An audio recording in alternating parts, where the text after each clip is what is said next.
बिस्मिल्लाहिर्रहमानिर्रहीम। लाखों करोड़ों दरूद नबी पाक सल्लल्लाहु अलैहि वसल्लम पर और उनकी आल पर। नाज़रीन, आज की जो स्टोरी है, आज का जो वीलॉग है, उसका स्टार्ट करते हैं। ये जो प्रीवियस स्टोरी थी हमारी कि वो जो लायर है, वकील है, उसके पाँव के ऊपर जो बिच्छुओं की सनसनाहट सी फील हो रही थी, उन्होंने उस वकील ने उन बिच्छुओं से कैसे जान छुड़ाई। इसी वीलॉग को का आगाज़ हम करते हैं और इसको स्टार्ट करते हैं। नाज़रीन, वो जाहिद नामी जो वकील है, वो कह रहा था कि मैं जब पटवारी के पास बैठा हुआ था, और ये जो सीन प्रीवियस मैंने स्टोरी में आप लोगों के साथ डिस्कस किया था कि अचानक उसके जूतों के पास, उसके शूज़ के ऊपर बिच्छुओं के रेंगने की सनसनाहट फील हुई। यहाँ पर ये हमारी स्टोरी डिस्कनेक्ट हुई थी, इसको आगे कंटिन्यू करते हैं। तो नाज़रीन, वो जो जाहिद जाहिद साहब थे, वो बताते हैं कि अचानक मेरा पूरा जिस्म जो है वो पसीने से शराबूर हो गया। पसीना मुझे इतना शदीद आ रहा था कि मैं आप लोगों को बता नहीं सकता, और मैं शदीद मेंटली स्ट्रेस में था। नाज़रीन, ये स्टोरी जो है, ये आप अपने बच्चों के साथ भी शेयर कर सकते हैं, और अपने वो तमाम अजीज़ व कारब जिनसे आप मोहब्बत करते हैं उनके साथ भी शेयर कर सकते हैं, ताकि उनको चाहिए कि अपने पेरेंट्स का ख्याल रखें, अपने वालिद साहब, वालदा, सबका ख्याल रखें, कि वो इस लहज पे ना चले जाएं कि उनको घर छोड़ना पड़े। तो नाज़रीन, वो अचानक जब ये सारा सिलसिला देखता है, तो एकदम से अपना पाँव झटकने के बाद वो बाबा जी हैं, उनका हाथ पकड़ता है और उनको जो वो पटवारी का ऑफिस था वहाँ से लेके कहते हैं, बाबा जी आओ बाहर चलें। बाबा जी उससे पूछते हैं कि हम लोग जिस काम के लिए आए थे, मैंने ये ज़मीन आपके नाम ट्रांसफ़र करनी थी, तो वो फ़र्द के बारे में आपने पटवारी से बात नहीं की। तो वो जाहिद साहब कहते हैं कि पटवारी के पास रश काफ़ी ज़्यादा है, लिहाजा हम कल आएंगे। और वो बाबा जी को अपनी गाड़ी में बिठाता है, बिठा के गाड़ी में जब बिठाता है, जाके पहले पानी पीता है, थोड़ा सा उसको होता है कि यार अब पसीना मेरा खुश्क हो रहा है। तो उसके बाद वो बाबा जी को गाड़ी में बैठा के तो घर की तरफ चल पड़ता है। जैसे वो घर की तरफ चल पड़ता है, तो रास्ते में बहुत सारे ख्यालात जाहिद बताता है कि मेरे जहन में आते हैं, और एकदम से उसके जहन में जो सबसे पहले ख्याल आता है, तो वो कहता है कि शायद ये जो ज़मीन, ये प्रॉपर्टी जो थी, ये इस बाबा जी के बच्चों का ही हक था, और मैंने इन बच्चों की हक तलफी करने की कोशिश की। खैर, वो जैसे घर पहुंचता है, घर पहुंचने के बाद वो बाबा जी के बड़े बेटे को टेलीफोन करता है, कॉल करता है, और उनके साथ टाइम तय करता है कि आप मेरे पास आएँ।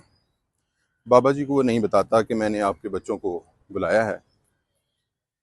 कहते हैं अगले दिन सुबह सुबह होती है कि वो बाबा जी के तीनों बेटे जो हैं वो मेरे पास आ जाते हैं, और बाबा जी जब उनको देखते हैं, तो जब बाबा जी के फेस एक्सप्रेशन जो है ना, काफ़ी चेंज होते हैं। तो वो जो लायर है जाहिद, बाबा जी से कहते हैं कि आपने इनको क्यों बुलाया है। उसके बाद जाहिद जो है वो बाबा जी के साथ वो सारी स्टोरी जो वहाँ पर पटवार खाने में, पटवारी के ऑफिस में बैठे हुए उसने देखी, वो बाबा जी के साथ डिस्कस करता है, और बाबा जी के बच्चों को समझाता है। वो उम्र में तो उनसे बहुत बड़े हैं, और उनको बताता है कि आपके वालिद साहब के पास आपकी प्रॉपर्टी के सारे डॉक्यूमेंट हैं, 3 मुरब्बा ज़मीन प्लस वो जो कमर्शियल प्रॉपर्टी। तो वो बताता है कि बाबा जी की एक डिमांड है। वो कहते हैं कि मुझे एक ड्राइवर और एक गाड़ी चाहिए, और जब चाहूँ मैं, जिस वक्त चाहूँ, जिस अजीज़ व कारब को मिलने का मेरा दिल करता है, मैं ड्राइवर को कहूँ वो मुझे वहाँ ले जाए।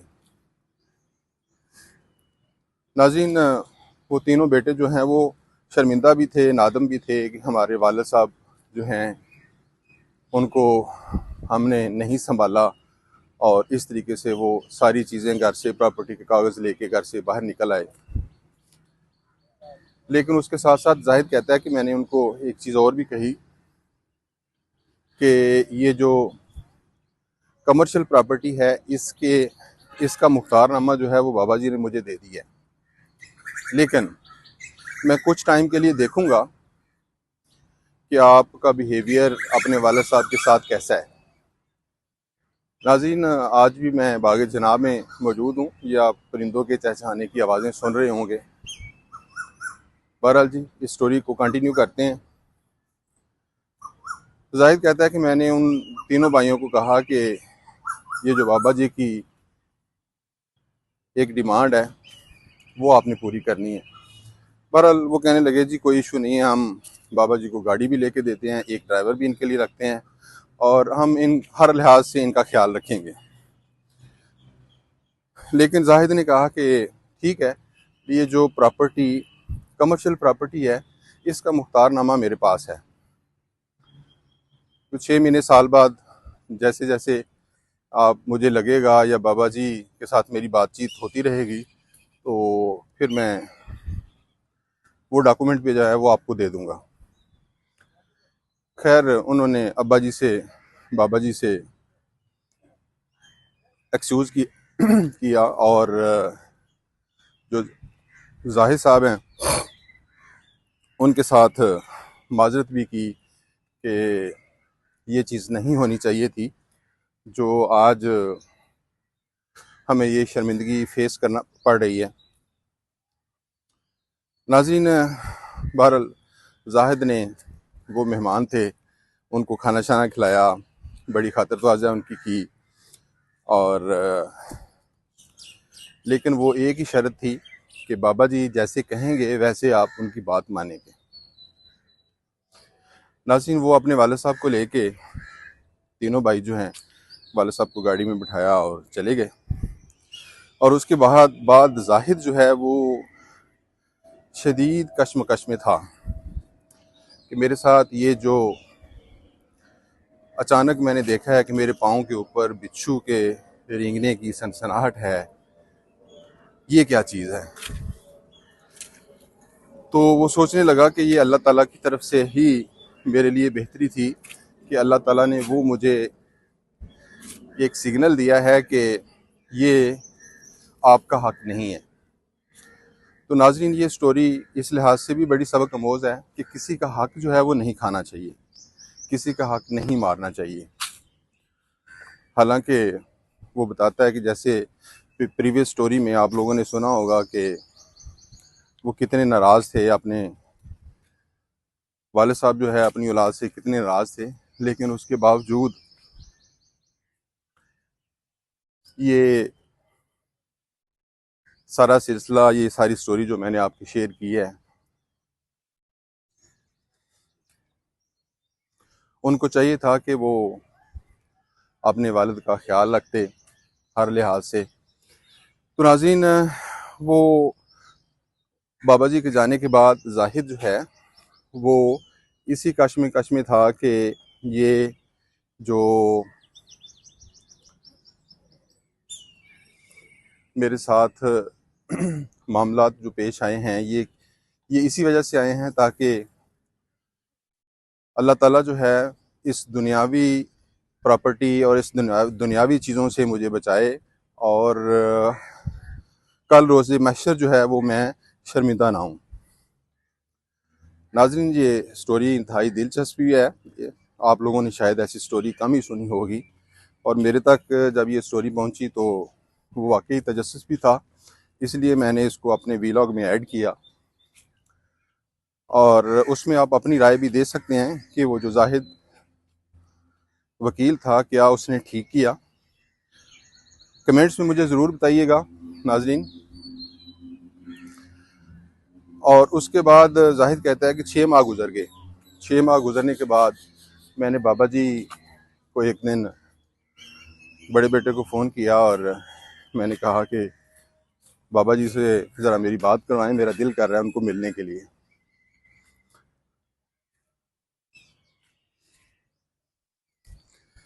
नाजरीन, जाहिद कहता है कि बाबा जी बड़े खुश थे और कह रहे थे कि बेटा, मेरे तीनों बच्चे मेरा बहुत ख्याल रख रहे हैं और मुझे इन्होंने गाड़ी भी लेके दी है और ड्राइवर भी मेरे पास है और मैं अल्हम्दुलिल्लाह बड़े मज़े से ज़िंदगी गुजार रहा हूँ। जाहिद कहता है कि शायद उस दिन अचानक जो मेरे पाँव के ऊपर बिच्छुओं के रेंगने की सनसनाहट मैंने फ़ील की थी, अगर वो मेरे साथ ये मामला ना होता तो मैं ये प्रॉपर्टी अपने नाम लगवा लेता।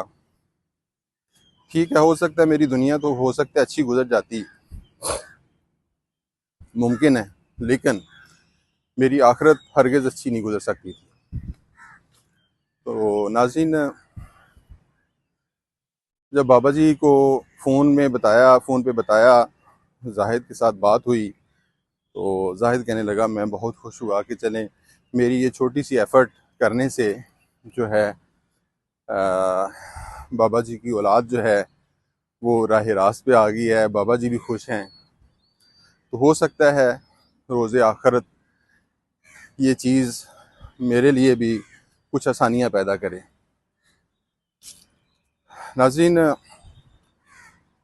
मेरी आपसे रिक्वेस्ट है कि मेरे इस चैनल को आप सब्सक्राइब भी ज़रूर कीजिएगा और ये स्टोरी आप किसी ना किसी के साथ ज़रूर शेयर कीजिएगा, ताकि इससे जो लेसन उस वकील ने हासिल किया है, जो आप लोगों के साथ मैंने शेयर किया है, जो भी इस स्टोरी को सुनेगा वो ज़रूर इससे कुछ ना कुछ ज़रूर उसको सबक मिलेगा, कुछ ना कुछ लेसन मिलेगा। तो नाज़रीन, मैं एक मरतबा फिर आपसे रिक्वेस्ट करता हूँ कि मुझे अपना रिव्यू ज़रूर दीजिएगा, कमेंट्स में मुझे बताइएगा कि इस स्टोरी में जाहिद नामी लायर ने जो कुछ किया क्या वो ठीक था। और मेरा व्हाट्सएप नंबर जो है डिस्क्रिप्शन में मौजूद है, आप मुझे अपनी स्टोरी शेयर भी कर सकते हैं। और इसके साथ ही आज की इस स्टोरी का इख्तिताम करते हैं।